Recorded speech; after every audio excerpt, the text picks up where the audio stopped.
Check if there are any missing parts against the included checklist. Firstly, insert wood dowel into all 4 board 4. Insert wood dowel into all 2 board 5. Attach all board 5 to board 3. Attach 2 board 4 to board 3. Then, attach board 3.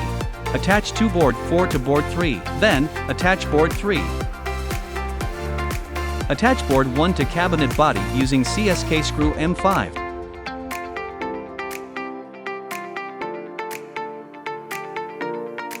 Then, attach board 6 to board 1 using CSK screw M5. Attach board 1 to cabinet body using CSK screw M5.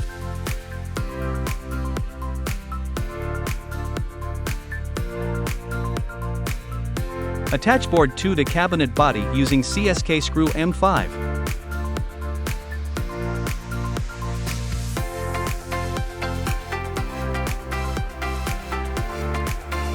Attach board 13 to the back of the cabinet body using nail.